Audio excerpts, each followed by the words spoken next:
Welcome Inside Appalachia. I'm Mason Adams. Today, we'll talk with West Virginia native Anna Sale. She has a new book out that gets into relationships and death. What are the kinds of last conversations you want to have with someone who is ill? If you are ill, what are the last conversations you want to have with the people you love? And not try to act like it's not happening. Sale writes frankly about topics that can make us uncomfortable, as she told my co-host Caitlin Tan. Kind of a subject change. Let's move to the next section, sex. So I love that transition. It's always pretty odd. I know, I didn't really know how to do that, but I think we're talking about hard things. And gun violence is on the rise in many cities across the country, including some in Appalachia. In Charleston, one 14-year-old says the threat of violence makes her feel like she doesn't get to have a normal childhood. I'm not allowed to play outside with my siblings. Like even during the day? Or? No, because it doesn't matter what time of day it is. Gun violence can still happen in broad daylight. And we'll go on a nature hike with biologists who are restoring wetlands for frogs and salamanders. This may look messy right now, but this is going to be heaven for some of these little creatures that we're targeting. Oh, look, it's a little red-spotted newt. How cool are they? Look at him go. You'll hear these stories and more this week, Inside Appalachia.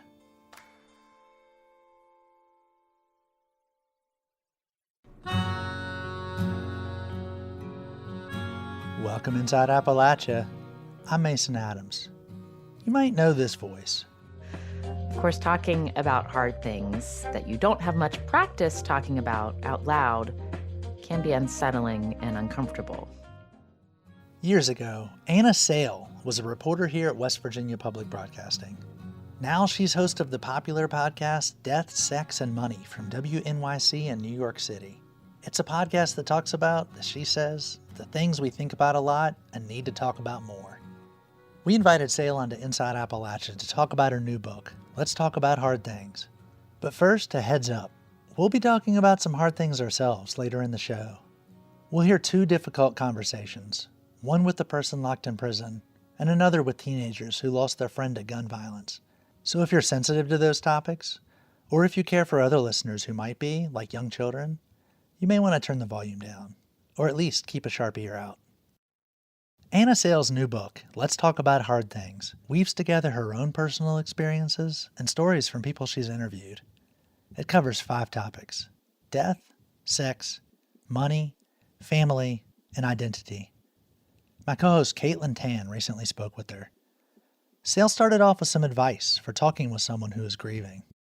So saying something like, it's okay, you're not okay. You're not supposed to be okay. Death is one of the hardest thing. There's no undoing, no working your way around it. It's a fact. It's a hard thing. And that's what sort of every conversation I had with people about death for this chapter sort of circled around, which was, what can the conversation be about death or grieving or loss if you don't try to fix that ultimate hard part about death, which is that it's unfixable? If you instead can witness what that means, which means, how sad it is, how much you want to express care for someone who is leaving you, what are the kinds of last conversations you want to have with someone who is ill? If you are ill, what are the last conversations you want to have with the people you love? And not try to act like it's not happening. Yeah, which is so hard to do, but I think really important. So let's kind of a subject change. Let's move to the next section, sex. So I love that transition. It's always pretty odd. I know, I didn't really know how to do that, but I think we're talking about hard things. Yeah, sex is another one. Yeah. Mm-hmm. So you start the chapter off, you're in the doctor's office. You're getting your birth control removed so that you and your husband can begin trying to have a second child. And you talk about how it's kind of awkward, like between you and your doctor. And you go home and talk to your husband, but it ends up opening this whole new realm of your guys' intimate love life and relationship. Can you walk us through that a little bit? Yeah, I love that story. I had a baby, then I got long-acting birth control. We were deciding we wanted to to think about having a second kid. And so I went to the doctor to get my long acting birth control removed. And I made a kind of joke like you do, like, oh, it's not like we've needed it that much, just making a joke about what it's like to have a little kid. Like your romantic and intimate life changes when you have a little kid. And my doctor, who I should say it was a man, because it just so you can understand the full cringe of this, he said, oh, well, let's talk about that. What's it been like? Oh, God. And I was like, ugh. Yeah. And he also indicated that he knew what I did for a living and knew I talked about hard things on a podcast. So I was like, okay, Anna, like, don't shrink from this conversation. Like, sit with it, do this. And it was so lovely because he just talked about how normal it was with people who were postpartum and then they were thinking about a second kid. And there've been all of these big changes to how your family is working. And yes, it changes your intimate life with your partner. He's like, maybe you could talk about that with your partner because there can be a lot of pressure if you're moving from rare intimacy to wanting to get pregnant intimacy. Like that can create a lot of pressure. And so I went home and I said, I have an assignment from my doctor. We have to talk about this. It was just really nice. It allowed us to sort of like name the elephant in the room, which was like, we are in a new phase in our romantic relationship together. Also, that is fine. That is normal. That happens. And it allowed us to just sort of like figure out and say like how it was going for us and how we wanted to think about trying to get pregnant for the second time. And it just opened up this sort of like conversation to just make it out loud instead of just unspoken, like, ooh, let's pretend it's like it's always been. And then we're just going to hopefully get pregnant. So you also write about knowing when to call it quits, though, also, and how to have that conversation. And I believe you kind of started that little part of this section saying, what I want has changed. And so in this, you talk a little bit about your divorce from your first husband, but you also mention Jane Fonda's divorce from Ted Turner. And you actually quote her, something that she said to you in an interview for your podcast. Can you read that? I just found it really profound. I knew that if I stayed with him, I could never be a fully realized person, and I had to make a decision, and it was really scary.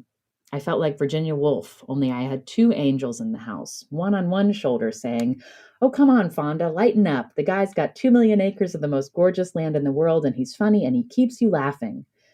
And on the other shoulder, there was an angel with a very soft whisper saying, Jane, you can stay with him and die married, but you'll die not being whole. And so I opted for the whisper. I mean, that's incredible. And like sometimes the harder choice. Oh, yeah. It's like walking out into outer space. Yeah. Like letting go of gravity, the gravity of what you know. Right. So in the section about money, you write, in fact, you quote someone saying it's both emotional and concrete.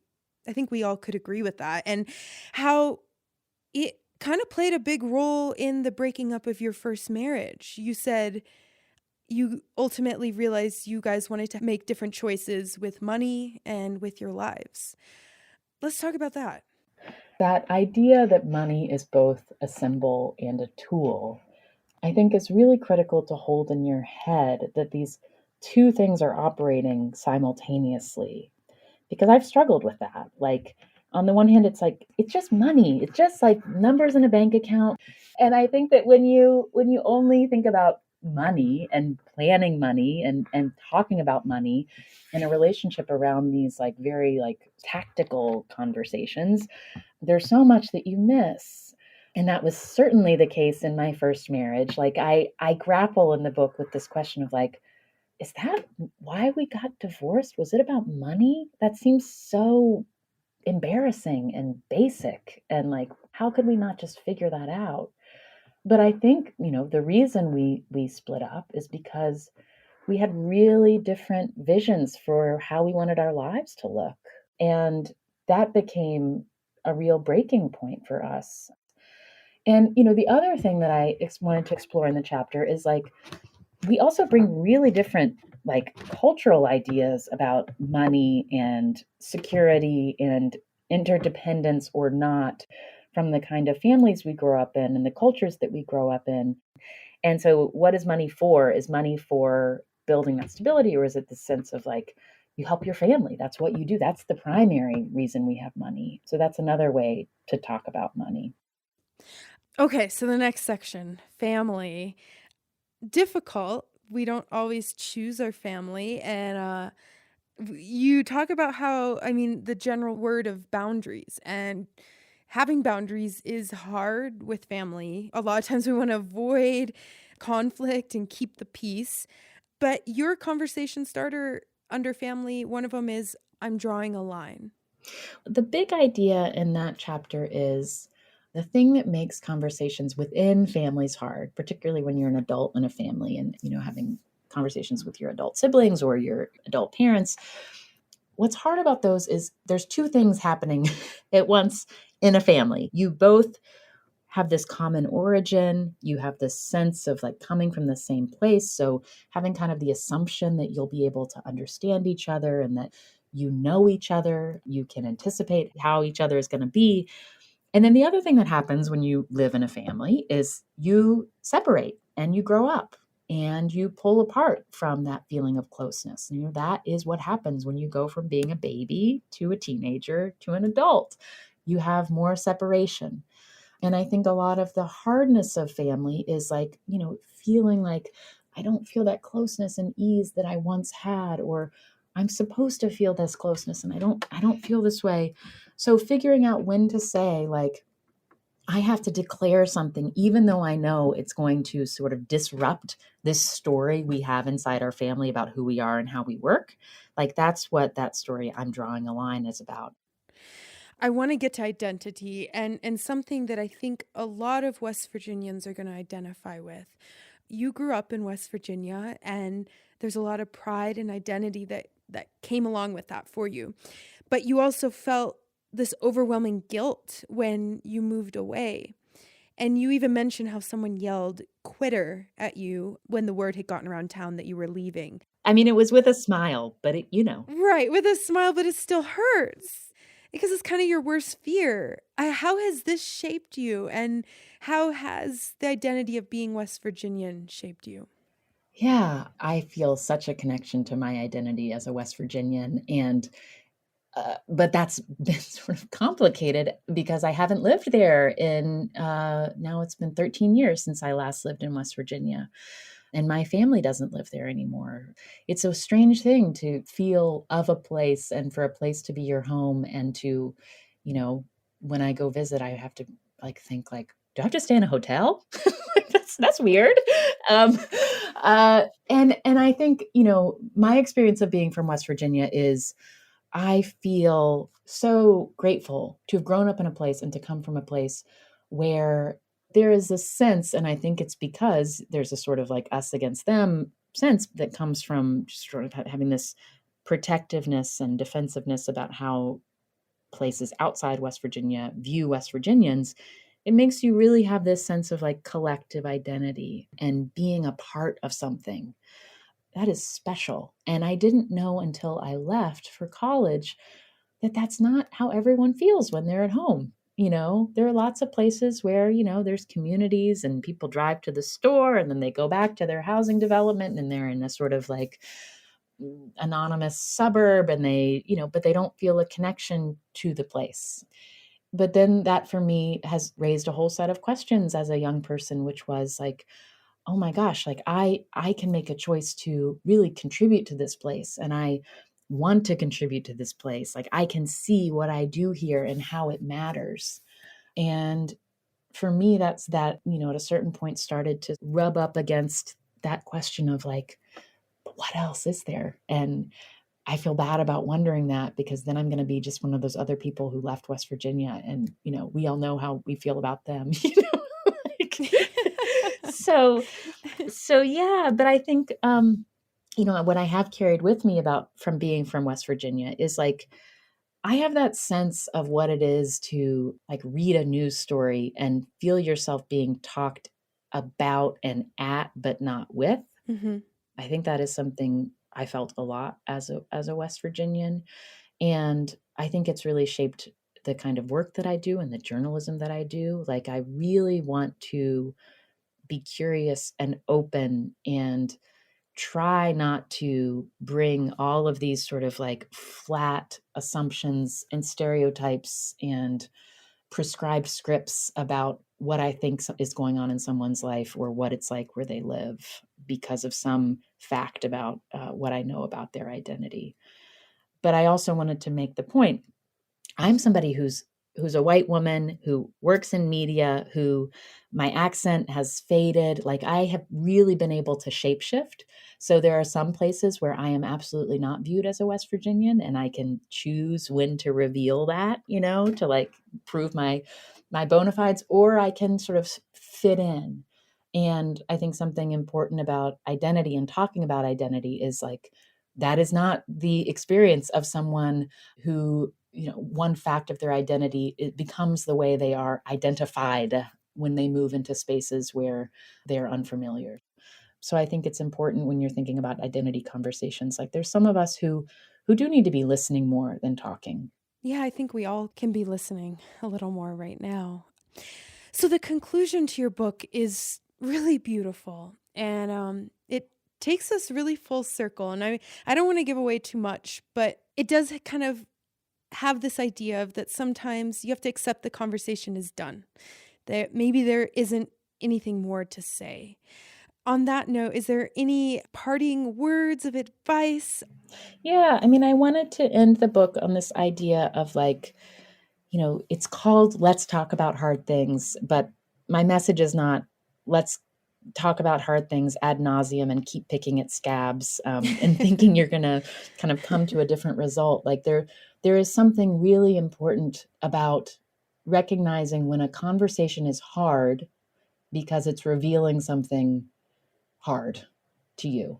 Maybe this is a disagreement that I'm not going to be able to agree with this person. Or maybe it's like, oh, this person in my life is never going to be able to accept this part of me, and I have to figure out what to do with that information. And for me, it was, it's not that I'm not working hard enough and talking about hard things. When my first marriage was ending, it was that the conversations were hard because we were admitting hard things to each other, that we wanted different things. That's also can be an outcome of a really successful conversation about hard things. I mean, generally, I think when you are talking about hard things and you come away from the conversation feeling a little unresolved and maybe have a little bit of like, I don't know, I don't feel like we have closure. That's a sign of a productive conversation. It generated something new. It generated a feeling that you have to sit with and turn over and not just like tie up in a bow. And that's what these kinds of hard conversations, all of these hard things lead us to, is like, this is a part of life that I'm just going to have to move through. But the comforting part of the book, I feel like, is I really do believe, like, when you lean into those conversations with the people in your life about the stuff that is unresolved or hard or confusing or messy or doesn't look cool on Instagram, when you share that with people in your life, it fortifies your relationship. It makes you feel less alone, which does make you more resilient for getting through the hard stuff. That was author and reporter Anna Sale, speaking with Inside Appalachia co-host Caitlin Tan. They were discussing Sale's new book, Let's Talk About Hard Things, which is out now.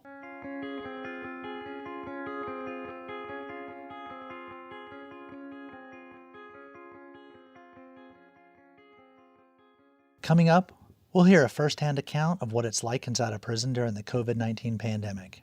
It's less like wondering if I'll get sick, trying to stay safe, and more like wondering when I'm going to get sick and if I'll even recover safely. And we'll hear from teenagers on Charleston's west side. Their friend was gunned down in a drive-by shooting. So how are they coping? That's coming up next. You're Inside Appalachia. I'm Mason Adams. We'll be right back.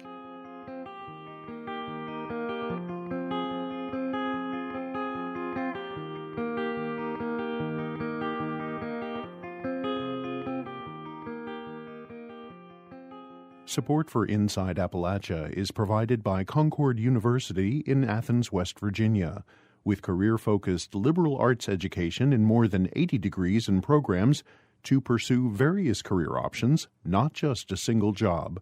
More at concord.edu.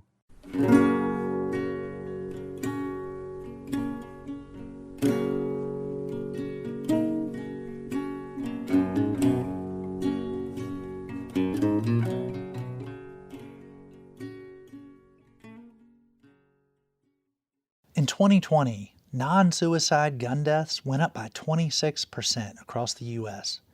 So far, this year's numbers haven't been much better. Amid this surge in gun violence, reporter Kyle Vass looks at how one shooting has affected young people in Charleston, West Virginia. 30 teenagers and a handful of adults have gathered at the corner of Greenwood and Central Avenue in Charleston, West Virginia. One teenager, Jay, sees my microphone and strikes up a conversation about recording gear. Jay is a student at Capitol High School. He likes to ride dirt bikes, shoot BB guns, and make music under the name Mob Jay.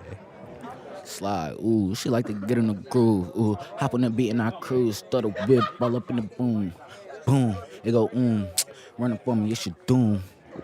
But today, Jay and his friends aren't riding dirt bikes. They're here for a candlelight vigil to remember their classmate and friend, KJ Taylor, who was killed in a drive-by shooting 2 days before. David, another friend of KJ's, says he's still in shock. Yeah, this was only about 2 days ago. It really doesn't seem real because it's not right. David says the impact KJ had on his life is helping him carry on. Let him live through me. He wouldn't want nobody to be down. He wasn't a down type of guy. He was always happy, joking around. He upped the mood, so try not to stay down as much, yeah. Hundreds of people, mostly older teenagers, show up to the eerily familiar sight of a roadside vigil set up to honor a victim of gun violence. A young man named Ikaya stands in front of the candlelight display and begins to sob. His friend, Keandra, puts her arms around him. Keandra says she's thinking about KJ's optimism and what he would do to help people right now. It's the point keeping other people strong right now because I already know how other people feel about KJ. I know how I feel about KJ because that's my little cousin, that's my baby cousin, his birthday at the Moth. But I just got to keep people's heads up. A couple of hours into the vigil, news breaks of another young person shot and killed in Charleston. Chastanae Joseph, 22 years old. Martise Washington, a community organizer who helped arrange the vigil, holds back tears having just heard the news. It hurts. Somebody else is going to not have a kid to go home to or to come home. When is this shit going to stop? At some point, man, we all got to do better. Each person, like I keep saying, our community, we are failing each other. We're failing each other. Washington says KJ's death feels different because he was a young man who tried to stay away from anything that would result in violence, and yet he couldn't avoid being killed by it. As we're talking, a teenager tells me he just saw on social media that someone was talking about shooting up the vigil. The mood of the crowd changes from somber mourning to agony and fear. A fear punctuated by the fact that the person who shot KJ hasn't been arrested. 14-year-old Alexandria says the potential for gun violence to occur at any moment has robbed her of a normal childhood. And imagine you're throwing the football and then blam, you're shot. We don't want that to happen. We need to keep these people who are shooting out of our neighborhoods so we can actually live. Like, I'm not allowed to play outside with my siblings. Like even during the day? Or? No, because it doesn't matter what time of day it is. Gun violence can still happen in broad daylight. Alexandria says she's not sure what she wants to do when she grows up, but she's sure she won't be staying here to do it. She says she loves West Virginia, but is terrified by how commonplace this tragic loss of life has become in her community. You don't feel sad, you don't feel anything really, because things like this continuously happen over and over and over and over. It's crazy, to be honest. As the sun sets and fear of another shooting escalates, the crowd starts to disperse. Some people, including myself, break out into a light jog to get away from the corner. Jogging alongside me is Ikaya, the teenager I saw earlier. Could you tell me why people are leaving now? There was a shooting somewhere else and they threatened to shoot where we at. Just had to leave, you know. Yeah. Can't have fun nowhere. Because people don't have any kind of respect. I don't know when they're going to stop. The innocent boy just passed away. Ikaya says despite the fact that he's running away from the threat of violence at this moment, he doesn't share the view that a lot of young people expressed tonight. He doesn't want to run away from Charleston. I love Charleston, but I'm going to say this. I don't feel safe by myself. I don't feel safe. But I do love Charleston. Over the next week, KJ's passing would prompt an outpouring of support. The city of Charleston held a public funeral for KJ in its 13,000-seat Civic Center arena and organized a memorial event at Laidley Field where KJ played football. After the services, a block party was held at the 2nd Avenue Community Center to celebrate KJ's life. I caught up with Ikaya on the basketball court where he was playing with some friends and reminiscing about KJ. He loves 2nd Avenue. I'm glad we all can be on 2nd and feel safe. I don't feel like nothing's going to happen. Nothing like last time. But while the center is one place they can come to feel safe, they need more places to go on Charleston's west side. We don't have nowhere else to go but 2nd Avenue. Yeah, it's not walk around the west side. It's just really nothing else to do. So yeah, I think if they put more stuff in the community, I think it would definitely be better. For Inside Appalachia, I'm Kyle Vass. Since Kyle originally reported that story, Charleston police have named a suspect in the April 7th murder of Capitol High School senior KJ Taylor. At the time when this show was recorded, that person had not yet been arrested.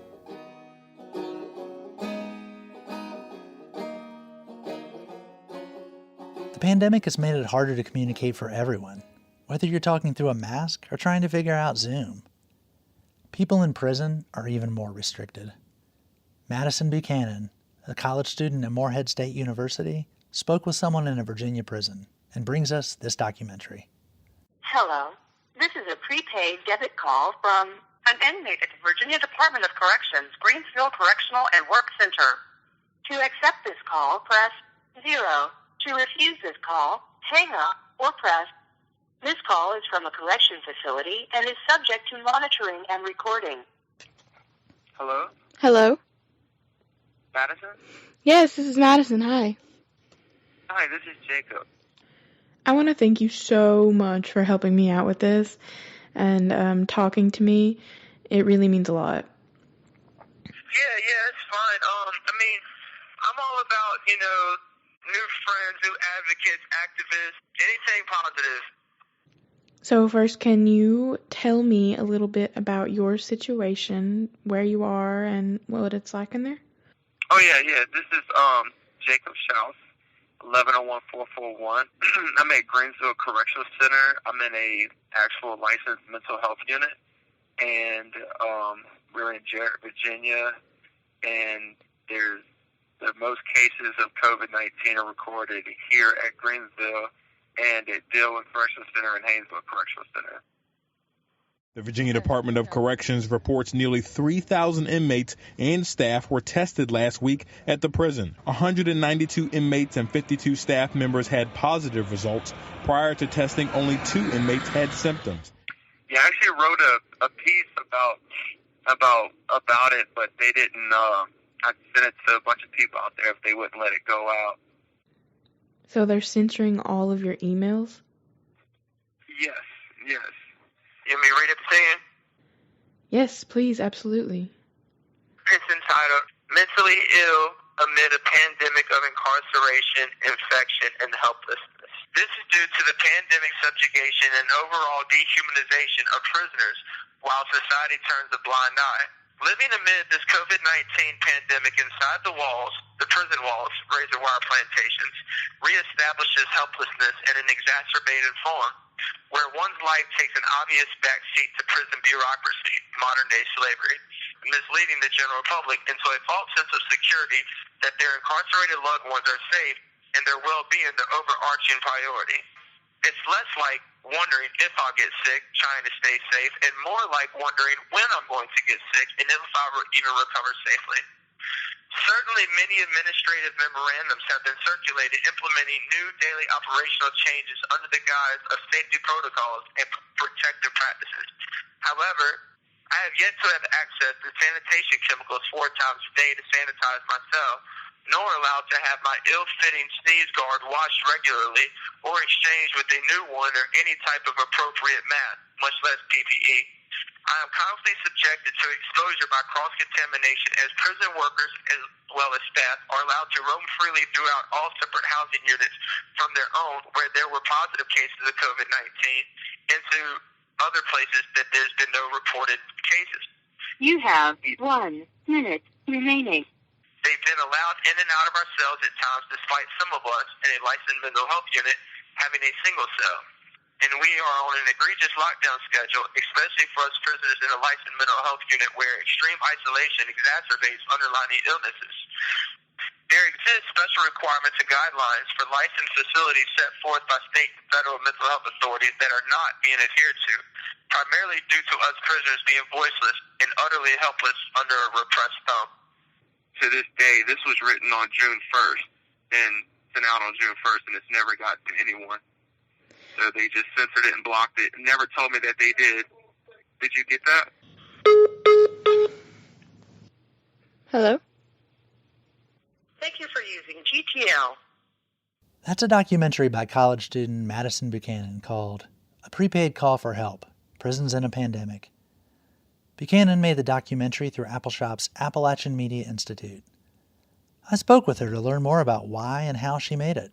So when I first did AMI, one of Appalshop's programs, I did a piece over how prisons fail addicts and like how it fails to treat addiction and things like that. So I guess I'm sort of a long time running with the prison activism, but when COVID came along and I was trying to think what is something that people aren't thinking of that much or that COVID is affecting. And I was like, well, prisons obviously, hate to be the one to do this every time, but I guess someone has to do it. So I knew that would be a good one to do because actually when COVID started, I had some family members that were in jail and I had talked to them and it was like a horror scene.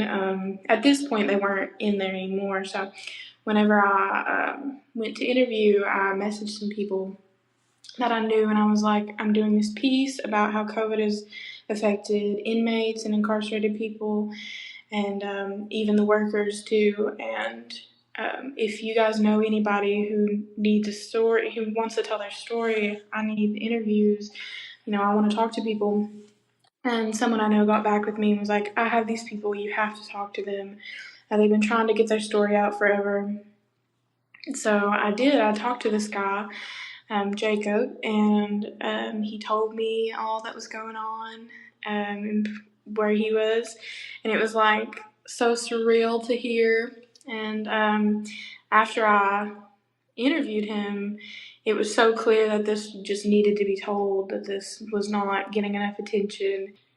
Well, here we are 8 months later, and the pandemic is still raging, although there's some signs of hope, maybe. What's changed since then? How's your life changed? And if you want to give us an update on Jacob, that'd be great too. So for me, it's sort of settled down, I guess, a little bit. Not really. Everything is still happening, but I guess I've kind of got accustomed to it now. Since then, I've had to move houses to a different apartment. School has been pretty difficult during this time, trying to keep up with things and not lose my scholarships and things like that. But it's pretty difficult because half is online, half is in person. It's hard to keep up with that stuff. And also it's hard to just stay motivated when all this is happening. With Jacob, he actually transferred to a different place since then. And this place is also pretty bad. He's talked to me about it and they've won't let him make phone calls and stuff. It's pretty sad, but he still talks to me over email and stuff, so he's making it, and I guess we're all making it. Probably harder for him. I think it's just important to, when things are so bad, sort of take a step back and look at it from someone else's point of view, I guess. And that's what I try to do with my pieces, so. Madison Buchanan's documentary is part of a larger series, A Mask on the Mountains, Dimensions of COVID in Appalachia. We'll link it on our website, wvpublic.org.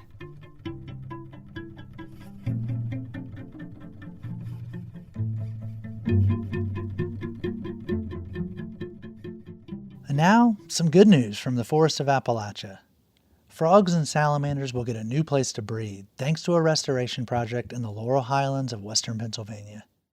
The Allegheny Front's Kara Holsopple recently visited to learn more. Driving up a gravel road towards the site, you see the old outbuildings of the former Ohiopyle Therapeutic Wilderness Camp, a residential program for kids that provided mental and behavioral treatment till 2008.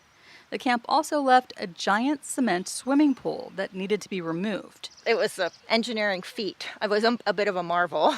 That's Joanne Albert of the Pennsylvania Natural Heritage Program at the Western Pennsylvania Conservancy. The site, about a half an acre, is between a spring and a small stream. And there was piping from both sources of water into this pond that was very deep cement with rebar, a big dam at the end, and up to 9 feet deep at the far end. She says it was a liability. So last summer, the park, the Conservancy, and partners broke up the cement with heavy machinery and set about restoring this area to a more natural state. We created a little series of vernal ponds and this wet meadow, which looks sort of lumpy right now, but it'll settle out into a sort of a natural, hummocky, wet meadow. It still looks a little like a construction site because the buttonbush and other native species planted here last year haven't sprouted up yet. But it's the little puddles between the mounds of dirt that are the main attraction. A vernal pool is sort of an ephemeral wetland, so it's designed to dry out annually or at least every few years. The reason we want that to happen is to keep fish from living there because the animals that use it have better breeding success when they don't have a predator in the pond with them. The animals they're hoping to attract are amphibians that have to travel from the surrounding woodland, where they live most of their lives, to the vernal pools to mate and lay their eggs. The eggs hatch, the larvae develop, and then they leave the pool and head into the forest before the pools dry out. In this particular area, those animals were using degraded habitat like road ruts, little puddles that might not remain wet long enough to support the life cycle. So there definitely was a lack of habitat here for them. Oh, look, he's a little red-spotted newt. How cool are they? Look at him go. These are the ones that live in the more permanent ponds as well as vernal pools. These guys were here in the big cement pond, but they're still taking advantage of this more natural habitat. And I like to think they might be happier here. So, but look how cute he is. Little yellow belly. Ryan Miller, a zoologist with the Pennsylvania Natural Heritage Program, is also here to show me some of the other species they're checking on today. The sides are mostly solid and compacted. He leads me along the edge of the meadow and around a deep spring-fed pool. Water bubbles out of the hillside and makes a slow serpentine to the bottom, where the concrete of the old swimming pool has been buried. Let's head down here. Watch your step. In between is the marshy meadow. So what we have here, if you look real close, you have what were 2 egg masses of wood frogs that were left here probably about a week ago, maybe less. And now the tadpoles are hatching out of the eggs. Hundreds of them. They're dark brown and just a couple of centimeters long, swimming around the edges of these gelatinous round masses. They're really, really kind of alien looking. That's a spring peeper frog. They're only about the size maybe of a quarter or a little bit larger than a quarter. They're very, very small. They're very hard to find too. They're brown with a little darker brown X on their back is a way to identify them. Jefferson salamanders, spotted salamanders, and green frogs are other species they expect to use this habitat. Vernal pools face threats like tree succession, where the surrounding woods encroach on the wetland, and human development.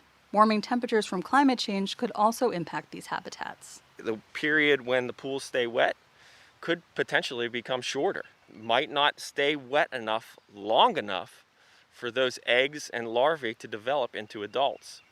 And we could see a shorter breeding window. Joanne Albert says the wetland restoration is special because often when people change the landscape with infrastructure like swimming pools and dams, it's changed forever. Not so here. This may look messy right now, but this is going to be heaven for some of these little creatures that we're targeting. For the toads trilling in the meadow, it already is. For the Allegheny Front, I'm Kara Holsopple.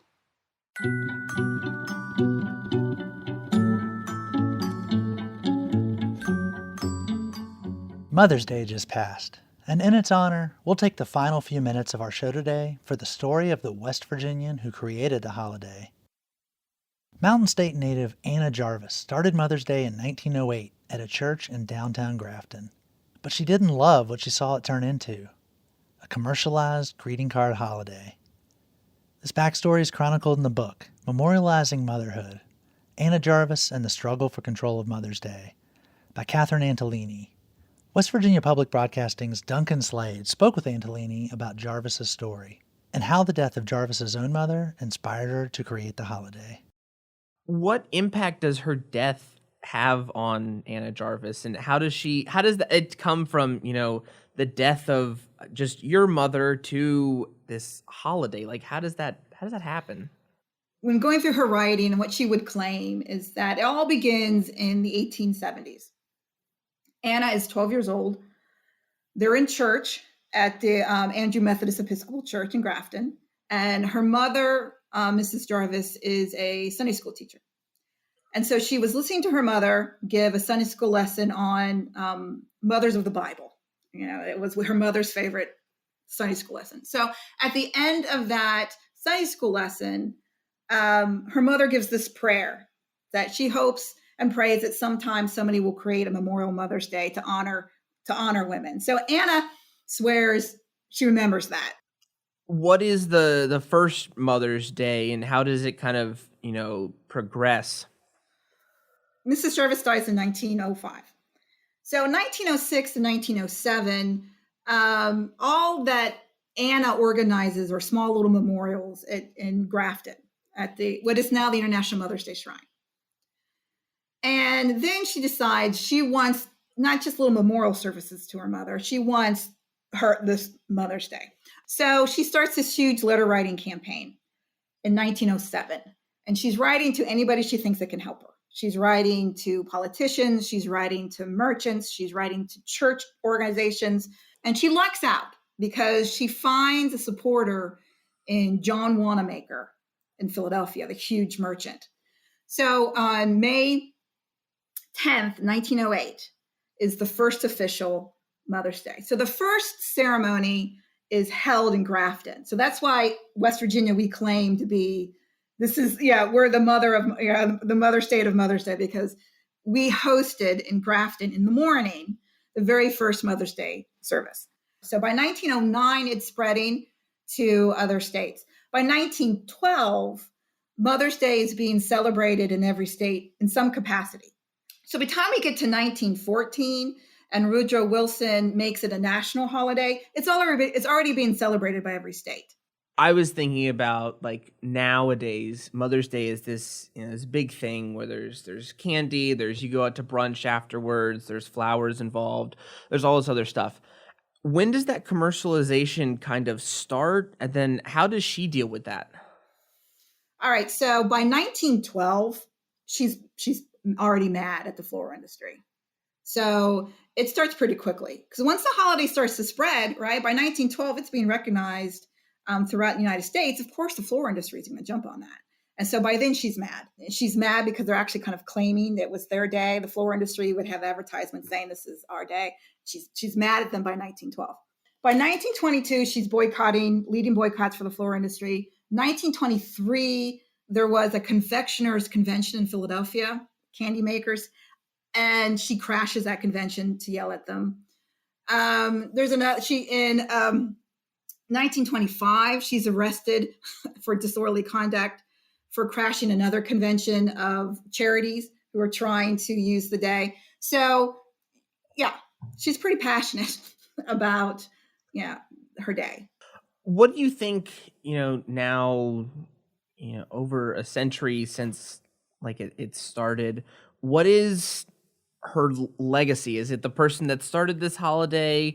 Is it the person that, like, this commercialization got out of control? Where is her mark on the world now?